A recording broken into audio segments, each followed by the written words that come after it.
Friends, स्वागत है आप सभी का आपके अपने चैनल RW वाला पर। और आज की क्लास आप लोगों के लिए SSC MTS की जो नवीन सर के द्वारा जो प्रैक्टिस सेट लिए जा रहे हैं उनका प्रैक्टिस सेट नंबर 4 का हम रिवीजन कराने वाले हैं। और आशा करता हूँ ये क्लासेस को हर एक क्लासेस आप देख रहे होंगे और उनकी जो क्लास नोट्स आपको जो दिए जा रहे हैं उनका आप अच्छे से रिविज़न कर रहे होंगे। और ये रिविज़न ही आपको एग्ज़ाम में बहुत ज़्यादा आपको कॉन्फिडेंस देने वाला है। क्या देने वाला है? कॉन्फिडेंस आपको देने वाला है। तो बहुत ही अच्छे तरीके से आपको ये क्लासेस करनी है। और आप प्रैक्टिस सेट नंबर 3 का मैं यहाँ पर टॉप 10 यहाँ पर क्वेश्चन हैं उनको मैं यहाँ पर आपको करा देता हूँ। तो इसमें जो है आपका विदेशिया एक फोक डांस कहाँ का है? तो ये बिहार का देखने को मिलता है। केलुचरण महापात्र सृजन स्कूल की इन्होंने स्थापना की थी आपका 1993 में, और आपका 1994 में इन्होंने इसको स्टार्टिंग कर दी थी।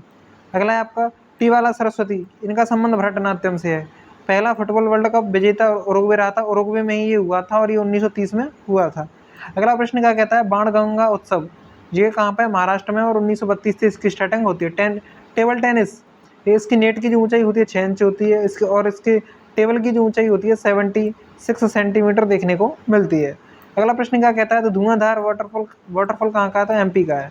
महात्मा गांधी की आत्मकथा वो है आपकी माई एक्सपेरिमेंट विद ट्रुथ, और इसका अंग्रेजी में अनुवाद किसने किया था? तो महादेव देसाई ने।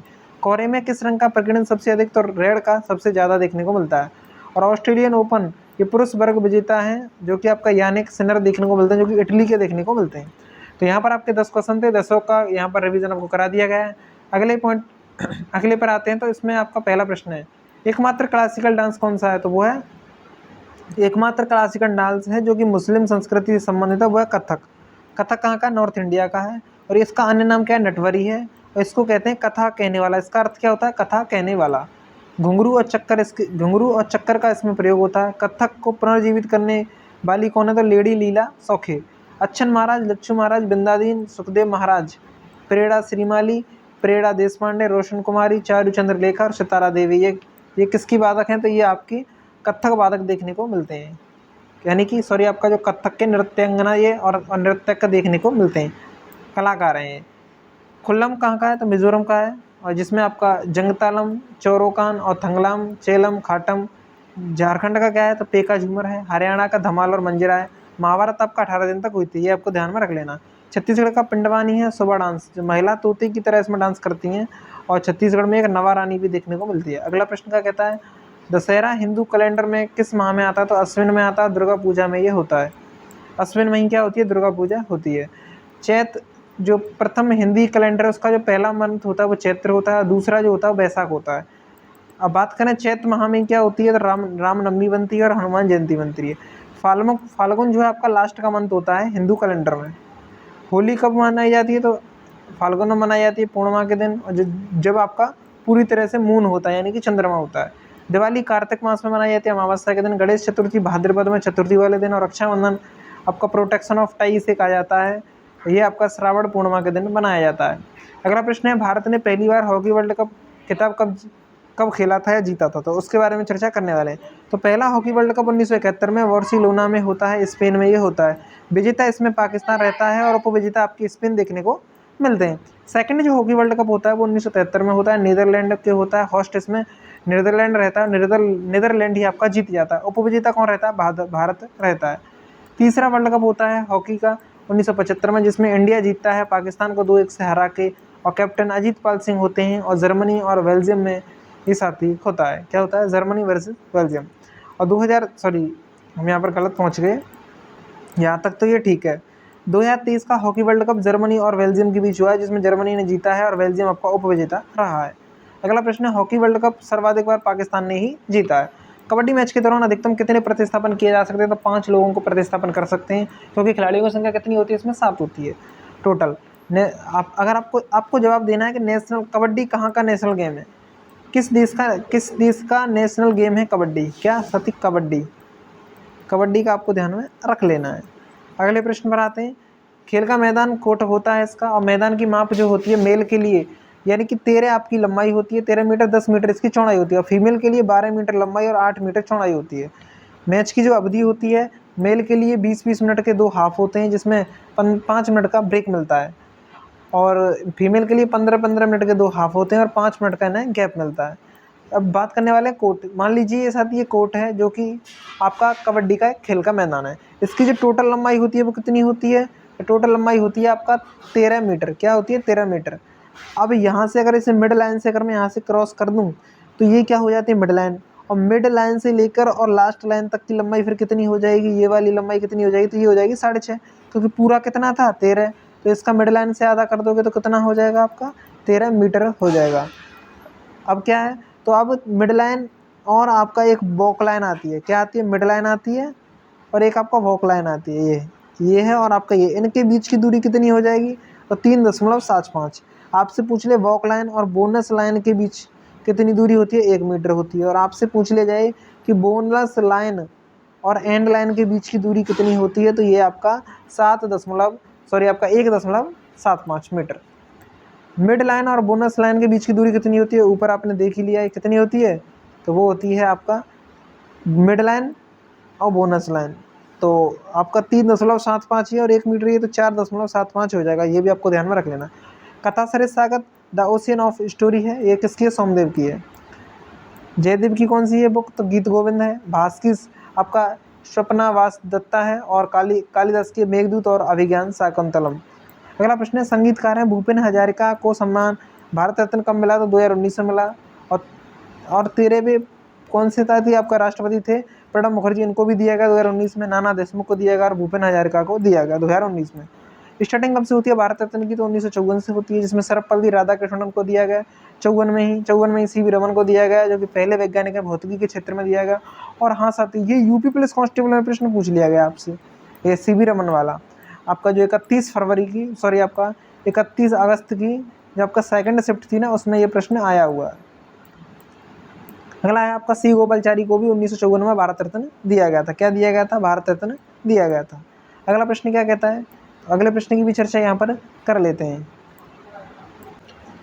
अगला प्रश्न आपका क्या कहता है? तो अगला प्रश्न कहता है कि जो पहले पीएम है वो कौन थे? तो पहले पीएम कौन है? तो पंडित नेहरू हैं। उन्हें 1955 में भारत रत्न दिया गया। पहले मरणोपरांत किसे दिया गया? तो लाल बहादुर शास्त्री को 1966 में दिया गया था भारत रत्न। और आपका पहली महिला जिन्हें भारत रत्न दिया गया तो इंदिरा गांधी हैं। और पहली महिला पीएम भी ये देखने को मिलती हैं 1971 में। पहली विदेशी कौन है? तो विदेशी हैं आपके 1987 में खान अब्दुल गफ्फार खान को दिया गया था सीमांत गांधी के रूप में, और ये लाल कुर्ती दल से संबंधित है। और आपके सेकंड विदेशी कौन है? तो सेकंड विदेशी हैं नेल्सन मंडेला। इन्हें 1990 में दिया गया था भारत रत्न। और 1990 में ही बाबा साहेब अम्बेडकर को भी भारत रत्न दिया गया था। अगला, एपीजे अब्दुल कलाम को कब दिया गया? 1997 में। इन्हें मिसाइल मैन ऑफ इंडिया कहा जाता है। क्या कहा जाता है? मिसाइल मैन ऑफ इंडिया इन्हें कहा जाता है। भारत रत्न से इनकार किसने किया था? भारत रत्न लेने से किसने इनकार कर दिया था? अबुल कलाम आज़ाद ने कर दिया था। और फिर इन्हें मरणोपरांत दिया गया था 1992 में। और जन्मदिन पर भारत रत्न इनको दिया गया। और किसके जन्मदिन पर? तो 100वीं जन्मदिन पर दिया गया था धेंदु केशव कर्वे को 1958 में इनके जन्मदिन पर। 2024 में 5 लोगों को दिया गया है, जिसमें कर्पूरी ठाकर, LK आडवाणी है, लाल कृष्ण आडवाणी है, और चौधरी चरण सिंह है, MS स्वामीनाथन है, और PV नरसिम्हा राव। आपका 23 दिसंबर को किसान दिवस के रूप में मनाते हैं। 1967-68 में हरित क्रांति आई। इसके जनक कौन थे? MS स्वामीनाथन। अगला प्रश्न है 2011 में जनगणना से संबंधित। तो आपका भारत की साक्षरता दर कितनी रही है? तो 74.04% रही है। और इसमें मेल की सबसे ज़्यादा रही है 82 के अप्रॉक्स, और फीमेल की 65.45% देखने को मिलती है साक्षरता। नागालैंड की बात करें तो नागालैंड में नकारात्मक जनसंख्या वृद्धि दर रही है, यानी कि 0.58% की नेगेटिव यहाँ पर रही है जनसंख्या, यानी जनसंख्या में कमी आई है। और कितना कमी आई है? 0.58% की कमी आई है। बिहार में सबसे कम साक्षरता देखने को मिली 61.8, और मैक्सिमम ग्रोथ इन पॉपुलेशन में सबसे ज़्यादा ग्रोथ कहाँ देखने को मिली? तो मेघालय में देखने को मिली है, और 27.95% देखने को मिली है। यूटी में दादरा नगर हवेली में आपका 55.88% तक यहाँ पर बढ़ोतरी देखने को मिली है। इंडिया की पॉपुलेशन 2001 से 2011 के बीच में 17.64% तक बढ़ गई है। कितनी बढ़ गई है? 17.64% तक बढ़ चुकी है। विश्व आर्द्रभूमि दिवस 2 फरवरी को मनाया जाता है, क्योंकि रामसर सम्मेलन हुआ था ईरान में, और 2 फरवरी 1971 को। और रामसर संधि लागू कब हुई? 1975 में, जिसमें भारत ने साइन 1982 में किए। पहली रामसर साइट 1981 चिल्का झील घोषित की गई उड़ीसा में। भारत की सबसे बड़ी रामसर साइट सुंदरवन का डेल्टा है, जो कि वेस्ट बंगाल में देखने को मिलता है। और सबसे छोटी रामसर साइट आपसे पूछे तो रेणुका झील है, जो कि हिमाचल प्रदेश की देखने को मिलती है। वर्तमान में 85 रामसर साइट देखने को मिलती है, जिसमें तवा जलाशय एमपी का, यूपी में 10 साइट हैं और तमिलनाडु में सबसे ज़्यादा 18 साइट देखने को मिलती हैं। 2024 में थीम वेटलैंड्स एंड ह्यूमन थी। क्या थी 2024 में जो थीम थी वो क्या थी? Wetlands and human wellbeing. ये क्या थी? आपका जो आपका रामसर साइट है उनका आपका थीम रही थी। अगला आपका अनुच्छेद 32 क्या कहता है?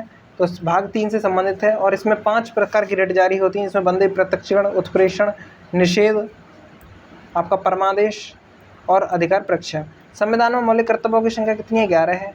भाग 4A में आर्टिकल 51A में यूएसएसआर सोवियत संघ से हमने इनको लिया है और 42वें संविधान संशोधन 1976 के तहत ये आई और सरदार स्वर्ण सिंह समिति की सिफारिश पर आई थी, जो कि 12 सदस्यीय समिति देखने को मिलती है।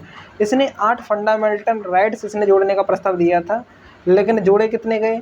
10 जोड़े गए और 11वां कब जोड़ा गया? तो 86वें संविधान संशोधन 2002 के द्वारा जोड़ा गया। 49 आर्टिकल क्या कहता है? तो वो कहता है राष्ट्रीय महत्व के स्मारकों और स्थानों की सुरक्षा करना, और जो कि डीपीएसपी के भाग 4 में ये देखने को मिलता है। अगला प्रश्न क्या कहता है? तो इसमें जो है आपके जो आर्टिकल 51 के तहत, आर्टिकल 51A के तहत जो भी आपके मौलिक कर्तव्य हैं 11, उन्हें सभी को यहाँ पर विस्तार से दिया गया और एक बार आपको इसमें देख लेना। ये कहाँ तक है? यहाँ तक किंग्स 11 तक यहाँ पर आपको दिए गए और ये आपको ध्यान रख लें। 11 में कौन सा था? तो 6 से 14 वर्ष तक की आयु के बच्चों को निःशुल्क कानूनी शिक्षा दी जाएगी, ये यहाँ पर कहा गया था। अगला प्रश्न है आपका, कौन सा फंडामेंटल राइट्स है जो प्रावधान अनुच्छेद 21A के समान है? तो आर्टिकल 51A के, क्योंकि आर्टिकल 51A आप 21A क्या कहता है? शिक्षा से रिलेटेड है और ये भी आपका शिक्षा से ही रिलेटेड है, 51A का के। अगला है आपका जो अनुच्छेद P चुनाव प्रणाली को बताता है। कौन सा अनुच्छेद है? तो वो है आपका अनुच्छेद चुनाव विधि को बताता है। तो वो है आपका, इसमें क्या कहा गया है? इसमें कहा गया है कि जो P यानी प्रेसिडेंट के बारे में चर्चा की गई है। तो प्रेसिडेंट की चुनाव प्रणाली को कौन दर्शाता है? तो वो है आपका आर्टिकल 55। आर्टिकल 52 का कहता है पद से। 53 आपका कार्यपालिका का प्रमुख। 54 आपका निर्वाचन, लोकसभा और राज्यसभा में निर्वाचन और विधानसभा से निर्वाचित सदस्यों की बात की गई है। 55 में आपका कोटा। 56 में कार्यकाल। 57 में 2 बार निर्वाचन, जिसमें डॉक्टर राजेंद्र प्रसाद इसमें 2 बार आपका राष्ट्रपति रहे हैं। कितनी बार? 2 बार रहे हैं। 58 में योग्यता है और 59 में दशाएं और 60 में आपका राष्ट्रपति की शपथ और 61 में महाभियोग, जो कि इम्पीचमेंट है, हमने कहाँ से लिया है? यूएसए से हमने इसको लिया है। अगला प्रश्न क्या कहता है? कोलेरू झील कहाँ की? आंध्र प्रदेश की है। 2002 में रामसर साइट इसको घोषित किया गया। सेकंड सबसे बड़ी झील आपसे पूछ लिया, अंतर्देशीय झील, तो 2033 वर्ग किलोमीटर लंबी ये देखने को मिलती है। अगला प्रश्न है, यही है आपको जो सेकंड सबसे बड़ी झील है वो कोलेरू झील है। भारत की सबसे बड़ी झील कौन सी है? तो वो वेम्बनाथ झील, जो कि केरल की है। सबसे बड़ी अंतर्देशीय लवणीय झील सांबर झील, राजस्थान। सबसे बड़ी लेगून झील चिल्का झील है, जो कि उड़ीसा की देखने को मिलती है। इसका कुल क्षेत्र में ये सेकंड नंबर पर आती है। कितने में? सेकंड नंबर पर ये आती है। अगला है बैकल झील। जो बैकल झील है वो पृथ्वी पर सबसे पुरानी मीठे पानी की झील है और वर्ल्ड की सबसे गहरी, यानी कि 1637 मीटर गहरी देखने को मिलती है। वर्ल्ड की सेकंड सबसे बड़ी झील, और सबसे बड़ी झील है आपका कैस्पियन सागर। सबसे बड़ी झील पूछिए तो कैस्पियन सागर है, जो कि जिसका खारा पानी है।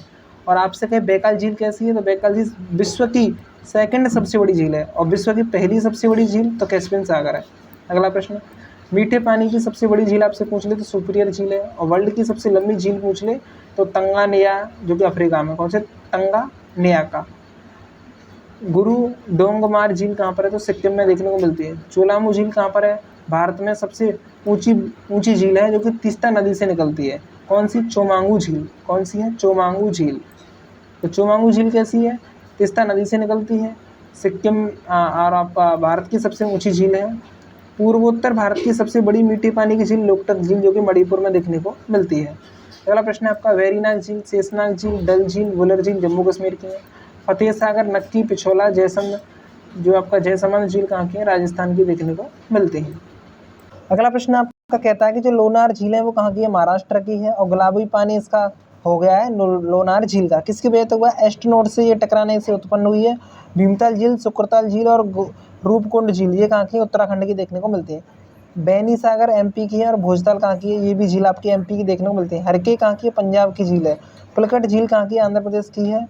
जो कि और तमिलनाडु के बॉर्डर पर देखने को ये मिल जाती है। श्रीशैलम भी झील और आपका हुसैन सागर झील ये कहाँ की, आंध्र प्रदेश की देखने को मिलती है। झीलों की रानी के नाम से प्रसिद्ध जो आपका सप्तमटकोटा जो झील है वो कहाँ की है, तो वो केरल की देखने को मिलती है। झीलों की वाटिका फिनलैंड को कहा जाता है। 1000 झीलों का देश किसे कहा जाता है, फिनलैंड को यहाँ पर कहा जाता है। और अभी थोड़ा मैसेज की वजह से थोड़ा सिस्टम यहाँ पर गायब हो गया था, फिर से स्टार्ट करते हैं।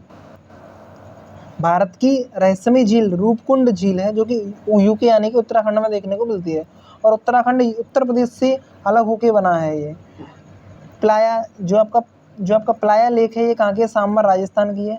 ऑक्सबो लेक कहाँ की है, गोकुर झील है। ऑक्सबो लेक, गोकुर झील और कंवर झील ये बिहार की हैं। और भारत और एशिया में सबसे बड़ी गोकुर झील देखने को मिलती है। कौन पहला शासक है जिसने अपनी प्रजा अधिकारियों के लिए संदेश पत्थर की सतहों, प्राकृतिक चट्टानों व परिष्कृत स्तंभों पर अंकित किया था? वह अशोक 269 में आया, 232 में चला गया, यानी कि अंतिम समय।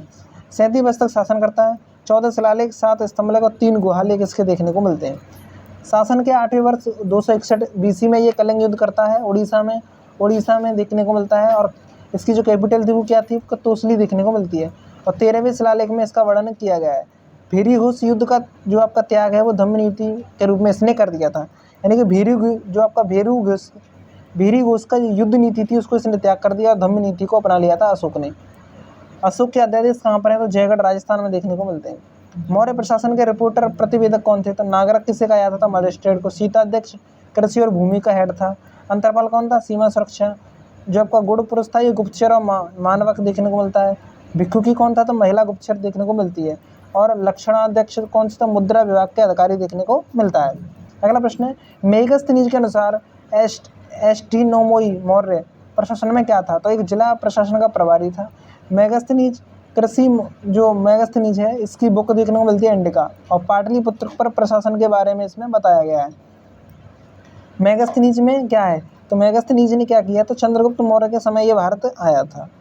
एग्रीनोमोई कृषि पर आधारित है, यानी कि 2 इसने बताए थे, एक तो आपका एस्ट्रोनोमोई और एक आपका एग्रीनोमोई। अगला प्रश्न, किसी रोगी का तापमान 40 डिग्री सेल्सियस है, तो फ़ारेनहाइट में क्या होगा, 104 फ़ारेनहाइट होगा। क्या होगा, फ़ारेनहाइट होगा। तो उस फ़ारेनहाइट के आपका जो फॉर्मूला है तो ये है C यानी कि सेल्सियस बटे 5 F-32/9 बराबर आपका K यानी कि केल्विन 273/5। तो ये आपका फॉर्मूला आपको लगा लेना और आपका आंसर आ जाएगा। अगला प्रश्न पर आते हैं, ध्वनि की चाल मैक्सिमम किस में होती है, ठोस में होती है। और जो आपका 232 मीटर पर सेकंड होती है ये प्लाक्स में बताया गया है। ठोस में सबसे ज़्यादा होती है, उसके बाद द्रव में, और उसके बाद सबसे कम गैस में होती है। गैस में सबसे कम तो होती है, लेकिन गैस में ही सबसे ज़्यादा किस तत्व में होती है, तो हाइड्रोजन में होती है, 1284 मीटर पर सेकंड। और द्रव में आपका समुद्री जल में होती है 1531 मीटर पर सेकंड, और ठोस में होती है 6420 मीटर पर सेकंड, और एल्यूमिनियम में होती है मैक्सिमम। अगला प्रश्न क्या कहता है, तो अगला प्रश्न है, साधारण जल में ध्वनि स्पीड 1498 देखने को मिलती है मीटर पर सेकंड। कौन सा अम्ल है जो नेटल यानी बिच्छू बूटी पेड़ में पाया जाता है, तो वह मेथेनोइक अम्ल है। फॉर्मिक अम्ल से कहा जाता है HCOOH, ये इसका फॉर्मूला है।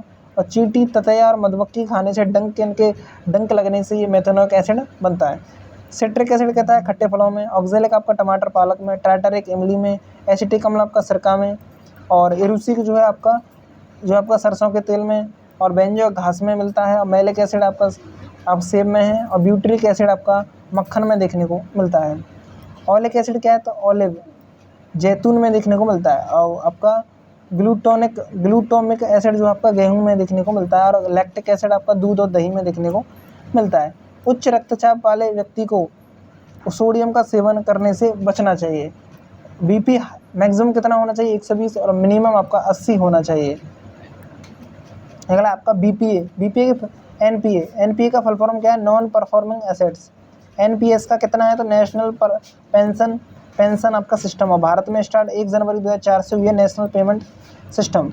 जीयूए ग्रॉस वैल्यू एडेड, तो एनवीए में से एनवीए होता है नेट वैल्यू एडेड, और डब्ल्यूपीआई होता है होलसेल प्राइस इंडेक्स। अगला है आपका शुद्ध राष्ट्रीय आय को यानी कि एनएनपी गणना जीएनपी में हास जी क्या आता घटाकर की जा सकती है। तो कैसे करते हैं, एनएनपी में से यदि आप एनएनपी बराबर होता है जीएनपी माइनस डीईपी। अगला प्रश्न है बेलोचदार मांग किसे कहते हैं। तो ये होती है बोतल बंद पानी, ये एक उदाहरण है बेलोचदार मांग का। बेलोचदार मांग होती कैसी है, यानी कि आपका पैसा बढ़ जाए लेकिन मात्रा ना बढ़े। कोई पानी की बोतल है आपकी 1 लीटर की, उसका प्राइस है अब इस समय 20 रुपया, अब उसका प्राइस बढ़ के 30 हो गया लेकिन मात्रा तो नहीं बदली, तो ये क्या होता है, बेलोचदार मांग होती है। और वहीं बात कर लें लोचदार मांग कैसी होती है, यानी कि आपका मांग भी नहीं बढ़े, यानी मांग भी नहीं बढ़े, ऐसा नहीं कि आज 1 बोतल ले जा रहा कल 2 ले, कल भी 1 ही बोतल लेगा, लेकिन कीमत बढ़ जाए, यानी कि मांग वही रहे, सेम रहे, उतना ही प्रोडक्ट की आपका मैन्युफैक्चरिंग हो और उतना ही मार्केट में सेल हो, लेकिन उसकी कीमत में बढ़ोतरी हो जाए। तो ऐसी स्थिति को क्या कहते हैं, लोचदार मांग कहते हैं, जिसमें आपका लग्जरी वस्तुएं आ जाती हैं। अगला प्रश्न क्या कहता है, अगला है आपका राष्ट्रीय आय क्या है। तो राष्ट्रीय आय 1 वर्ष में किसी देश में उत्पादित सभी वस्तुओं और सेवाओं की जो मुद्रा मूल्य वही होती है राष्ट्रीय आय। भारत नए गृह सचिव कौन है, तो वह गोविंद मोहन है। गृह मंत्री और सहकारिता मंत्री अमित शाह हैं। प्रवर्तन निदेशालय जो कि ईडी के डायरेक्टर कौन है, राहुल नवीन। बिम्स्टेक के महासचिव कौन है, इंद्रमणि पांडे। कीर्ति पहल किस मंत्रालय की पहल है, खेल मंत्रालय से है। खेल मंत्री मनसुख मांडविया देखने को मिलते हैं। अगला आपका सागर परिक्रमा पहल ये डेयरी मंत्रालय की मत्स्य पालन से संबंधित है। मेरी गांव मेरी धरोहर संस्कृति मंत्रालय से रिलेटेड है। डिजिटल डिटॉक्स प्लान ये आपका केआर का है, कर्नाटक का देखने को मिलता है। अगला प्रश्न ब्रिक्स गेम्स 2024 होस्ट कहाँ हुए, रूस में हुए, कजान, रूस के कजान में, लेकिन 82 देशों ने इसमें भाग लिया और 27 खेल इसमें खेले गए। 22 जून से लेकर 23 जून तक ये होता है। लेकिन क्या पेरिस ओलंपिक में रूस ने भाग लिया, तो आंसर होगा नहीं। क्या यूक्रेन ने लिया, नहीं। तो इंडिया ने लिया था, हाँ। कितने पदक जीते, 29 पदक इस भारत ने जीते हैं, जिसमें से 3 गोल्ड भारत ने जीते हैं। तो 3 गोल्ड जीतने वाले कौन हैं, अर्पणा दहिया, मीनाक्षी बॉक्सिंग और अनामिका बॉक्सिंग से संबंधित हैं। अगला आपका ग्लोबल जेंडर गैप इंडेक्स 2024 में भारत 129वें स्थान पर है और 2006 से इसकी स्टार्टिंग हुई थी। और फर्स्ट पर कौन है, आइसलैंड है, और लास्ट में कौन है आपका, सूडान देखने को मिलता है। भारत 129वें पे, पहले पर कौन है, आइसलैंड है, लास्ट में आपका सूडान है। अगला प्रश्न हैप्पीनेस इंडेक्स में 126वीं रैंक भारत की देखने को मिलती है, पहली रैंक फिनलैंड की देखने को मिलती है। प्रेस इंडेक्स में 159वीं रैंक आपका 159वीं रैंक है भारत की, और पहली रैंक आपका नॉर्वे की देखने को मिलती है। यूएन महासभा में विश्व फुटबॉल दिवस मनाया गया, 25 मई को बनाया गया, 193 मेंबर्स की सहमति इसमें जताई गई। राष्ट्रीय खेल दिवस 29 अगस्त, अंतर्राष्ट्रीय 6 अप्रैल को, अंतर्राष्ट्रीय खेल दिवस 6 अप्रैल को। बंगाल सरकार खेला होवे दिवस ये 16 अगस्त को मनाया जाता है। आज की क्लास का जो प्रश्न है ये सभी के सभी प्रश्न हैं। तो 2026 फीफा वर्ल्ड कप किस महाद्वीप में होंगे, इसका कमेंट बॉक्स में आपको उत्तर देना है। कमेंट बॉक्स में आप जरूर से उत्तर दीजिएगा इसका। तो वीडियो कैसी लगी उसके लिए वीडियो को लाइक, शेयर और चैनल को सब्सक्राइब कर लीजिएगा। यदि वीडियो अच्छी लगी हो तो कमेंट बॉक्स में जरूर से बताइएगा। तो thank you for watching video. जय हिंद, जय भारत, वंदे मातरम।